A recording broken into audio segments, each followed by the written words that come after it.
সঠিক সিদ্ধান্তই জীবনে সঠিক মার্গদর্শন করাতে সাহায্য করে। চলুন আজকের অনুষ্ঠান শুরু করি। আধ্যাত্মিক জ্যোতিষবিজ্ঞান অনুষ্ঠানে প্রত্যেককে স্বাগত। আমি জ্যোতিষশাস্ত্রী সৌমেন ভট্টাচার্য। বড়দের প্রণাম, ছোটদের অনেক স্নেহ আন্তরিক শুভেচ্ছা দিয়ে আজকের অনুষ্ঠান শুরু করছি। আশা করি সকলেই ভালো আছেন। আজকে মার্চ মাসের রাশিফল নিয়ে আমি অনুষ্ঠান করব। অর্থাৎ মার্চ মাসে আপনার গ্রহের অবস্থান, নক্ষত্রের অবস্থান অনুসারে এই মাস কেমন যাবে, চলুন এই নিয়ে আজকের এই অনুষ্ঠান। প্রথমেই জানাবো এই মার্চ মাসে গ্রহের অবস্থানের গোচর অর্থাৎ ট্রানজিটে কোন কোন গ্রহ কি কি অবস্থানে কিভাবে থাকছে। এরপর আমি আপনার রাশিফল নিয়ে আমি বিস্তারিতভাবে আলোচনা করব। পুরো অনুষ্ঠানটি সম্পূর্ণ দেখবেন। অনুষ্ঠানে যারা নতুন আছেন, অনুষ্ঠান দেখছেন, অবশ্যই আপনারা একটা লাইক, শেয়ার এবং সাবস্ক্রাইব করে রাখবেন চ্যানেলটিকে। আর যারা অলরেডি করে রেখেছেন তাদেরকে আমার অসংখ্য অসংখ্য ধন্যবাদ। চলুন আমরা শুরু করি। দেখুন, মার্চ মাস একটা খুব ভাইটাল, কারণ এই মাসে কিন্তু দেখব একটা গ্রহ যখন নিচস্থ থাকবে তার সঙ্গে আরেকটি গ্রহের অবস্থান একত্রিত হবে। 29শে মার্চ আমরা দেখব কি 6টি প্ল্যানেট, ছায়া প্ল্যানেটকে বাদ দিলে 5টি প্ল্যানেট 29শে মার্চ একত্রিত হয়ে থাকবে। প্রথমেই আমি বলছি মার্চ মাসে গ্রহের অবস্থান কি কি থাকছে, চলুন আমরা জেনে নিই। শুক্র 2 মার্চ বক্রগতিতে থাকবে মীন রাশিতে এবং উচ্চস্থ অবস্থানে। এবং তারপরে দেখা যাবে কি 14 মার্চ 14ই মার্চ রবি প্রবেশ করবে ওই মীন রাশিতেই। 15ই মার্চ বুধ মীন রাশিতে সে বক্রগতি লাভ করবে। পুরো মাস জুড়েই দেখা যাবে বুধ কিন্তু থাকছে মীন রাশির ঘরে, অর্থাৎ মীন রাশির ঘরটি বুধের নিচস্থ ঘর, আর যেখানে শুক্র কিন্তু উচ্চস্থ হয়ে থাকছে, অর্থাৎ একটা নিজ ভঙ্গ কিন্তু রাজযোগ তৈরি করছে। এর কি ফল হয় আমি বিস্তারিতভাবে আলোচনায় আসব। শনি তার ঘর পরিবর্তন করবে, আপনারা জানেন অলরেডি, এই নিয়ে আমার ভিডিও আছে। দীর্ঘদিন ধরে আমি এই চ্যানেলে আপনাদেরকে এই কথাগুলো বলে আসছি। যারা রাশিফলের অনুষ্ঠান অলরেডি দেখছেন, বাৎসরিক রাশিফল দেখছেন, তারা কিন্তু অলরেডি জেনে গেছেন। এবং আপনারা অন্যান্য সোর্স থেকেও জেনে গেছেন যে 29শে মার্চ শনি তার রাশি পরিবর্তন করবে। এটা একটা ভাইটাল রাশি পরিবর্তন, অর্থাৎ শনির ঘর পরিবর্তন। 29শে মার্চ পূর্ব ভাদ্রপদ নক্ষত্রে কুম্ভ রাশি ত্যাগ করে, নিজের ঘর ত্যাগ করে সে মীন রাশির ঘরে অবস্থান করবে, যেটা জোডিয়াকের একদম দ্বাদশ ঘর। মঙ্গল মিথুন রাশিতে ডাইরেক্ট অর্থাৎ মার্গী অবস্থান লাভ করছে, আর রাহু মীন রাশিতে থাকছে, আর কেতু কন্যা রাশিতে। বৃহস্পতি কিন্তু বিষ রাশিতে মার্গী গতিতে এখন কিন্তু থাকছে। একটা কথা বারবার বলতেই হয়, দেখুন 29শে মার্চ যে ভাইটাল যে রাশি পরিবর্তন করবে শনির, তার ওপর তো প্রত্যেকের একটা বড় একটা প্রভাব ইম্প্যাক্ট পড়বে।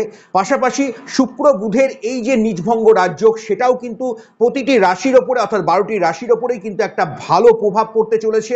কিছু রাশির মানুষদের জন্য প্রচণ্ড বেনিফিট আনবে, তাদের অর্থনৈতিক দিক, তাদের পারিবারিক দিকে সুখ শান্তি সমৃদ্ধি না হওয়া অনেক কাজগুলো কিন্তু তাদের গতি বৃদ্ধি পাবে, অর্থাৎ সেখানে বাধা বিপত্তিগুলো আস্তে আস্তে কমবে। এখানে কি ভালো ফল কি মন্দ ফল এগুলো পুঙ্খানুপুঙ্খ জানতে গেলে এবার আপনাকে চোখ রাখতে হবে এই অনুষ্ঠানের পুরো শেষ পর্যন্ত। এখানে আমি আপনাদের রাশিফল নিয়ে এবার আলোচনা করব। এবার যাদের বৃষ রাশি তাদের ক্ষেত্রে মার্চ মাস কি বার্তা আনছে চলুন আমরা জেনে নেব। বৃষ রাশি যার অধিপতি হচ্ছে শুক্র। বৃষ রাশি পিতৃতত্ত্বের স্থির রাশি। এবার এই মাসেই আপনাদের রাশি বা লগ্নের অধিপতি শুক্র সে কিন্তু উচ্চস্থ থাকবে, এবং সেটা আপনাদের একাদশ ঘরে অর্থাৎ মীন রাশির ঘরে। বুধের সঙ্গে শুক্রের এই যে সংযোগ তৈরি করবে, বুধ মীন রাশির ঘরে নিচস্থ, সঙ্গে শুক্রও কিন্তু মীন রাশির ঘরে উচ্চস্থ, সেখানে একটা রাজযোগ অর্থাৎ নিজ ভঙ্গ রাজযোগ তৈরি হবে। আমি একে একে পুরো অনুষ্ঠানে বলবো কি ফল আসবে, তার ভালো মন্দ প্রভাবগুলো নিয়ে আপনাদের কতটা ভালো বেনিফিট আসবে, কতটা নেগেটিভিটির জায়গা তৈরি করবে, সেগুলো পুঙ্খানুপুঙ্খ পুরো এই অনুষ্ঠানে আপনি পাবেন। শেষে আমি কিছু টোটকা বা টিপসও কিন্তু আপনাদের যেতে যেতে দিয়ে যাব। অনুষ্ঠান যারা নতুন দেখছেন তাদের অনুরোধ থাকলে অবশ্যই চ্যানেলটিকে লাইক করবেন, সাবস্ক্রাইব করে রাখুন, এবং পাশে অল নোটিফিকেশনের বেলটিকে কিন্তু আপনারা ক্লিক করুন। নতুন ভিডিও দিলে তার আপডেট কিন্তু আপনারা সবার আগে পেয়ে যাবেন। চলুন এবার চলে আসছি, প্রথমেই আপনাদের স্বাস্থ্যভাবের জায়গাটা কেমন থাকবে। দেখুন, বৃষ রাশি যাদের, তাদের ক্ষেত্রে স্বাস্থ্যের জায়গা থেকে বলা যাচ্ছে এই মাস কিন্তু তাদের অনেক সুন্দর এবং অনেক ভালো দিক, অনেক ভালো বার্তা তৈরি করবে।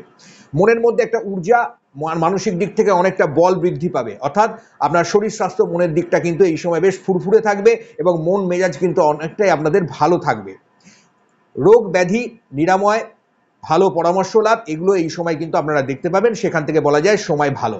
কোনো ডিসিশন নেবেন মনে করছেন, কোনো মেজর ডিসিশন স্বাস্থ্যের বিষয়ে, তাহলে আমি বলবো এই সিদ্ধান্ত এই মাসে কিন্তু নিয়ে নিতে পারেন। অপারেশন করবেন, সেখানেও কিন্তু অবশ্যই ভালো ফল। নেত্রনালী, নেত্রপীড়া সংক্রান্ত বিষয়ে এবং দন্তপীড়া সংক্রান্ত বিষয়ে একটু সাবধানতা অবশ্যই অবলম্বন করতে হবে। লোয়ার অ্যাবডোমেনে কোনো চোট আঘাত এই সময় আসতে পারে, সেদিকে একটু সাবধানতা অবলম্বন করবেন। ওভারঅল সময়টা কিন্তু ঠিকঠাকই থাকবে। এবার চলে আসছি বিদ্যার্থীদের জন্য সময়টা কেমন যাবে। দেখুন, বিদ্যার্থীদের ক্ষেত্রে বৃষ রাশি যাদের আছে তাদের ক্ষেত্রে আমি বারবার বলছি, খুব কোয়ালিটি টাইম। যারা স্কুল কলেজের পরীক্ষার্থী আছেন, যারা উচ্চশিক্ষার জন্য পড়াশোনা করছেন, যারা বিভিন্ন জয়েন্টের পরীক্ষা, ডাক্তারি, মেডিকেল লাইনে পড়াশোনা করবেন, বিভিন্ন ক্ষেত্রে যারা ফাইন্যান্স সেক্টরে পড়াশোনা করবেন, সেখানে কিন্তু আপনাদের ভালো বেনিফিট আসবে। শিক্ষা সাংস্কৃতিক জগতের মানুষদের জন্য সময়টা খুবই ভালো। যারা ক্রিয়েটিভ ফিল্ডের মানুষ আছেন, বিভিন্ন ধরনের সোশ্যাল মিডিয়াতে যারা কাজকর্ম করছেন, বা আপনি যদি একজন শিল্পী সত্তার মানুষ হন, সেটা হতে পারে আর্ট অ্যান্ড ক্রাফটের ওপরে, সেখানে কিন্তু আপনাদের ভালো বেনিফিট। শিক্ষা সাংস্কৃতিক জগৎ, বারবার বলছি, শুক্রের এই ভালো উচ্চস্থ হওয়া, শুক্রের এই ভালো প্রভাব, আপনাদের রাশির অধিপতি, সে এই মাস জুড়ে পুরোটাই আপনাকে বিভিন্ন দিক থেকে সাপোর্ট করবে। অর্থাৎ আপনার চাঁদ লেগে যাবে আপনার ক্রিয়েটিভিটি। যদি আপনার ভেতরে সেই ক্যাপাবিলিটি থাকে, আপনার দশা শুভ থাকে, তাহলে এই সময় কিন্তু আরও বেনিফিট আপনার বাড়বেই বাড়বে। 14ই মার্চের পর থেকে সময়টা আরেকটু আস্তে আস্তে কিন্তু ভালো হবে। কাজের জায়গায় নতুন সন্ধান, নতুন যোগাযোগ, এগুলো কিন্তু বাড়তে পারে। পুরনো কাজ থেকেও কোনো না কোনো ভালোভাবে একটা বেনিফিট পাওয়া, সেখান থেকে ইনক্রিমেন্ট বৃদ্ধি পাওয়া, বা কোনো একটা ভালো শুভ সংবাদ কিন্তু হঠাৎ করে আসতে পারে। বাড়িতে শুভ মাঙ্গলিক, গৃহে কর্মের জায়গা থেকেও আপনাদের ভালো প্রভাব। যারা এতদিন বিবাহ করেননি তাদের ক্ষেত্রে যেমন বিবাহের যোগাযোগ আসা, বা বিবাহিত জীবনেও দেখা যাবে এই সময় কিন্তু একটা ভালো প্রভাব তৈরি হবে। দাম্পত্য সুখ, শান্তি, সমৃদ্ধি এই সময় আপনাদের থাকবে। পারিবারিক রিলেশনশিপ কিন্তু এই সময় ভালো হবে। তবে মনে রাখতে হবে একটাই কথা, যখনই আপনি কোনো কাজ করবেন, পেপারস ভালো করে ফলো করুন। কারণ শনি যখনই ট্রানজিট করবে, তার ঘর পরিবর্তন করবে, সেখানে কিছুটা ভ্রম সৃষ্টি করতে পারে। অর্থাৎ সামনের মানুষকে দেখে আপনি একরকম বুঝলেন আর সেটা করে ফেললেন, পরে কিন্তু বিপদে পড়লেন। সেইগুলো যেন না হয়, সেখানে কিন্তু আপনাকে অবশ্যই সাবধানতা অবলম্বন করতে হবে। এমনিতে দেখুন, শনি একটা ভালো ফলই দেয়, কর্মভাবের অধিপতি, এবং উন্নতির একটা পথ দেখিয়ে দেয়। কিন্তু মনে রাখতে হবে, শনি যদি আপনার ন্যাটাল চার্টে, আপনার জন্মছকে শনির প্রভাব নেগেটিভ আছে, আপনার D10 চার্টে আছে, বা কোনো কারণে দেখা যাচ্ছে আপনার নবাংশে আছে, বা কোনো কারণে শনির একটা দশা চলছে, সেখানে আপনাকে একটু সজাগতা অবলম্বন করতেই হবে। সামনের মানুষকে দেখে বুঝে তারপরে যে কোনো কিছু আপনি পরামর্শ গ্রহণ করুন, সেটা আপনার জন্য শুভত্ব অবশ্যই নিয়ে আসতে সক্ষম হবে। এবার চলে আসছি যারা কর্মপ্রার্থী আছেন তাদের ক্ষেত্রে সময়টা কেমন যাবে। দেখুন, আমি বারবার প্রথমেই বলছি, বিদ্যার্থীদের জন্য সময় যদি ভালো হয়, তাহলে অবশ্যই পাশাপাশি আপনার কোয়ালিটি টাইম আপনি দেখতে পাবেন কর্মের জীবনেও। অর্থাৎ আপনার কর্মের ক্ষেত্রেও কিন্তু বৃষ রাশি যাদের বা বৃষ লগ্ন যাদের, তাদের কিন্তু খুব ভালো ফল হবে। আমি এই অনুষ্ঠান করছি সম্পূর্ণ রাশিফল ভিত্তিক, অর্থাৎ মূন রাশি বা চন্দ্র রাশি ধরে, তবে আপনি লগ্ন ধরেও কিন্তু এই অনুষ্ঠান দেখতে পারেন। এবার চলে আসছি যারা অলরেডি কর্মে আছেন কিন্তু বহুদিন ধরে কোনো কারণে তাদের বাধা বিপত্তি তৈরি হচ্ছে, তাহলে সেখানে আমি বারবার বলবো ভালো জ্যোতিষ পরামর্শ তো গ্রহণ করুন। কিন্তু এই সময় কিন্তু আপনাদের জন্য ভালো, কোনো দিক থেকে একটা সুযোগের একটা সম্ভাবনা তৈরি হচ্ছে। বদলি সংক্রান্ত বিষয়, কর্মের দিক থেকে দেখা যেতে পারে আসার সম্ভাবনা, কোনো বাড়তি একটা দেখা গেল পদোন্নতি, বা একটা বাড়তি পদমর্যাদা, শ্রীবৃদ্ধি, এগুলোর সম্ভাবনা আপনাদের অবশ্যই তৈরি হচ্ছে। যারা বিজনেসে আছেন, যারা স্বাধীন পেশায় আছেন, তাদের ক্ষেত্রে বলবো ইনভেস্টমেন্ট এই সময় আপনাদের ক্ষেত্রে খুবই ভালো হবে। যারা টাকা পয়সা লেনদেনের সঙ্গে কাজকর্ম করছেন, বিভিন্ন শেয়ার, লটারি, মিউচুয়াল ফান্ড বা এই ধরনের মার্কেটে আছেন, তারা একটু দেখে বুঝে করুন, তারা ধীরে সুস্থে করুন, অন্তত মার্চ মাসের প্রথম সপ্তাহটা। তারপর ধীরে ধীরে দেখবেন আপনাদের এক্ষেত্রে বেনিফিট হবে। যারা খাদ্য সংক্রান্ত বিষয়ে ব্যবসা বাণিজ্য, শৌখিন সামগ্রিকের উপরে ব্যবসা বাণিজ্য, তরল প্রোডাক্টের উপরে ব্যবসা বাণিজ্য, যে কোনো ইকুইপমেন্ট, গেজেট, মডার্ন যে ইলেকট্রনিক্স প্রোডাক্ট নিয়ে ব্যবসা বাণিজ্য করেন, তাদের জন্য খুবই ভালো। যারা শিল্পী মানুষ আছেন, ক্রিয়েটিভ ফিল্ডের মানুষ আছেন, স্বাধীন পেশায় যারা যুক্ত আছেন, তাদের জন্য সময় কিন্তু খুবই ভালো আছে। যারা বাচক শিল্পী আছেন, সঙ্গীত শিল্পী, নাট্য, থিয়েটার, অভিনয়, এই ধরনের জায়গায় যারা কাজকর্ম করছেন, এই ফিল্ডে যারা আছেন, বিশেষ করে ক্রিয়েটিভ ফিল্ডের মানুষ আছেন, তাদের জন্য কিন্তু সময় দুর্দান্ত বলা যেতে পারে।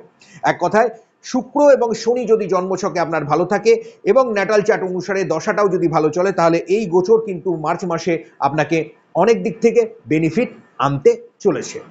এবার চলে আসছি আপনাদের অর্থনৈতিক দিক, অর্থাৎ আপনাদের ফাইন্যান্সের দিকটা কেমন থাকবে। দেখুন, এই মাসে কিন্তু দুহাতে আপনার অর্থ আসবে, অর্থাৎ প্রচুর অর্থের একটা বলা যায় উপার্জনের একটা সম্ভাবনা তৈরি হচ্ছে।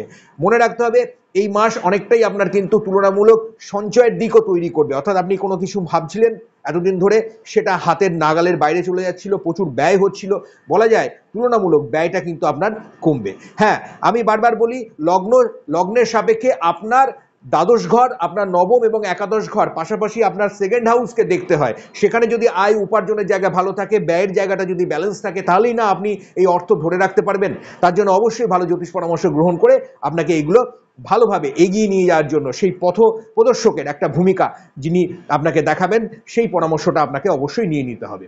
এবার চলে আসছি যারা নতুন কোনো বিজনেস করবেন, যারা ভাবছেন, যারা বিজনেসে পা দেবেন, বা আপনি আপনার বিজনেসটাকেই দেখা গেলো কোনোভাবে এক্সপেন্ড করবেন, একটু বাড়াবেন, এই যে চেঞ্জিংগুলো, সেটা কিন্তু শনির যখন ঘর পরিবর্তন হবে সেই সময় কিন্তু হঠাৎ করে আসার সম্ভাবনা তৈরি করছে। কারণ শনি 2.5 বছর পর আপনার একাদশ ঘরে অর্থাৎ মীন রাশির ঘরে পূর্ব ভাদ্রপদ নক্ষত্রে বৃহস্পতির নক্ষত্রে অবস্থান করবে।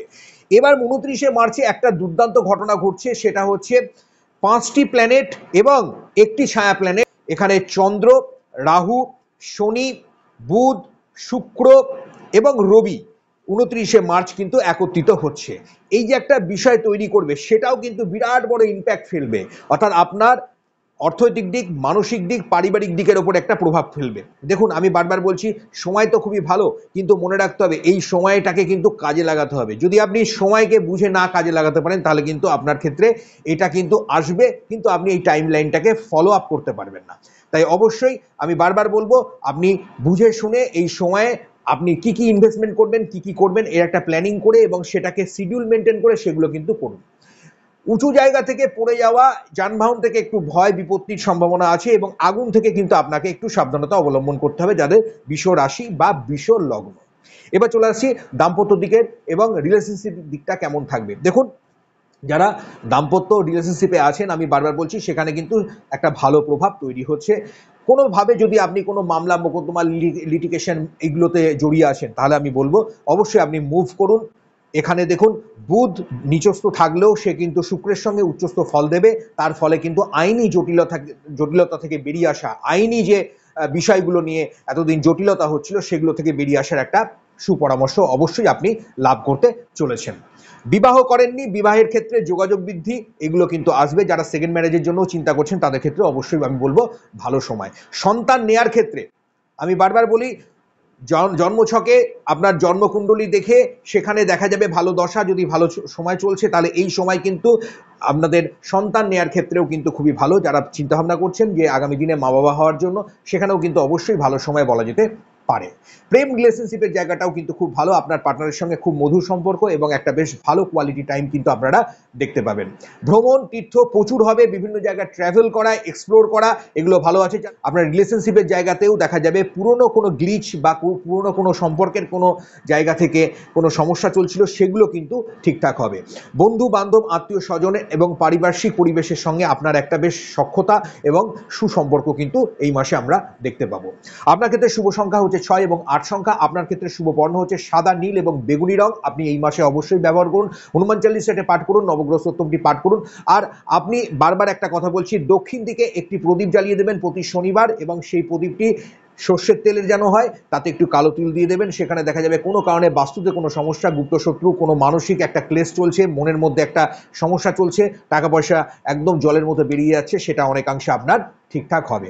একটি বাঁ হাতে বা বাঁ পায়ে যে কোনো একটি জায়গায় আপনি নীল বা কালো রঙের অবশ্যই একটি ধাগা বেঁধে রাখুন, সেখানে শনি মহারাজের একটা কৃপা আপনি অবশ্যই লাভ করবেন। ভালো থাকবেন, সুস্থ থাকবেন, প্রত্যেককে ভালো রাখার চেষ্টা করবেন, অনুষ্ঠান দেখতে থাকবেন। আর এই অনুষ্ঠান যারা নতুন দেখছেন তাদের অনুরোধ থাকলো অবশ্যই চ্যানেলটিকে লাইক করবেন, সাবস্ক্রাইব একটা করে রাখুন। নতুন নতুন ভিডিও এই চ্যানেলে আপনারা পাবেন। জ্যোতিষ সংক্রান্ত বিষয়ে যদি আরও বিস্তারিত তথ্য জানতে হয়, তাহলে অবশ্যই ফোন নাম্বারে ফোন করে আপনি সেখানে সুপরামর্শ লাভ করার জন্য কি কি জানতে হবে, কি করতে হবে, সেগুলো কিন্তু আপনারা জেনে নিতে পারেন। ভালো থাকবেন, সুস্থ থাকবেন, নমস্কার।